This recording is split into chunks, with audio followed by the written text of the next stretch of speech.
Assalamualaikum warahmatullahi wabarakatuh. Perkenalkan, saya Susandra Oktalina dengan NIM 2120401015, Prodi Bahasa dan Sastra Arab, Fakultas Adab dan Humaniora, UIN Raden Fatah Palembang. Di video kali ini, saya akan menjelaskan mengenai materi tentang hal untuk memenuhi tugas UAS mata kuliah Nahwu Menengah yang diampu oleh Ustazah Mary Khaironi, MAG. Pada materi kali ini, kita akan membahas tentang hal, yaitu keterangan kondisi.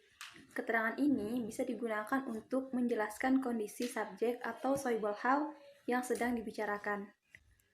Misalkan, informasi kedatangan seseorang bisa diperjelas dengan menjelaskan keadaannya ketika datang, apakah jalan kaki atau berkendaraan. Contohnya, Ja'a Zaidun atau Zaid telah datang. Maka kalimat ini sudah sempurna. Fi'il sudah ada fa'ilnya, hanya saja belum jelas keadaan Zaid ketika datang. Oleh karena itu, terkadang kita perlu menjelaskan keadaan Zaid. Misalnya dengan berkata, Ja'a Zaidun rokiban. Zaid telah datang dengan berkendaraan. Maka, rokiban adalah hal yang menjelaskan keadaan atau kondisi. Sedangkan sohibul hal, pemilik keadaan adalah Zaidun. Hal bisa menjelaskan kondisi pelaku atau objek. Contoh hal yang menjelaskan kondisi fa'il, Ja'a Zaidun mutabassiman.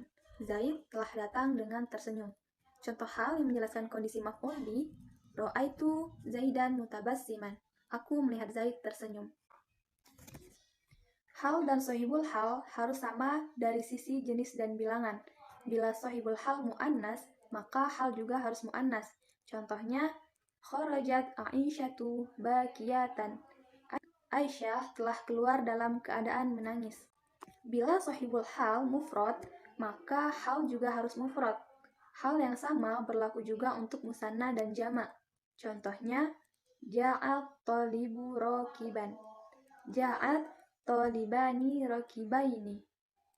Ja'at tullabu rokibina. Ada beberapa kaidah yang berkaitan dengan hal.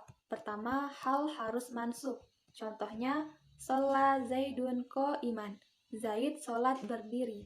Yang kedua, hal harus nakiroh. Maksudnya, tidak boleh ma'rifat. Misalnya, Ra'aitu Zaidan rokiban. Perhatikan, rokiban tanpa al, maka dari itu dia nakiroh. Bila dia ma'rifat, maka menjadi na'at. Sehingga kalimat di atas menjadi Ra'aitu Zaidan ar-rakiban. Yang ketiga, sohibul hal harus ma'rifat seperti Ra'aitu ar-rajulan mutabassiman. Sohibul hal tidak boleh nakiroh, karena kalau nakiroh ia bisa berubah menjadi na'at atau sifat.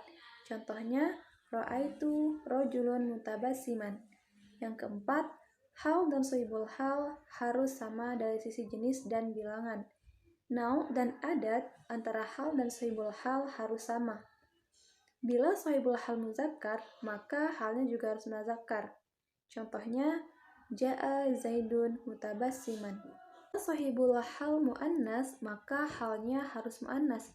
Contohnya, Ja'at Fatimatu mutabassiman. Begitu pula jika sohibul hal mufrad, maka halnya harus mufrad. Contohnya, Ja'a muslimu mutabassiman. Bila sohibul halnya musanna, maka halnya harus musanna. Ja'a muslimani mutabassimaini. Bila sohibul halnya jamak, maka halnya juga harus jamak. Ja'a muslimuna mutabassimina. Sekian penjelasan mengenai hal dari saya, semoga bermanfaat. Wassalamualaikum warahmatullahi wabarakatuh.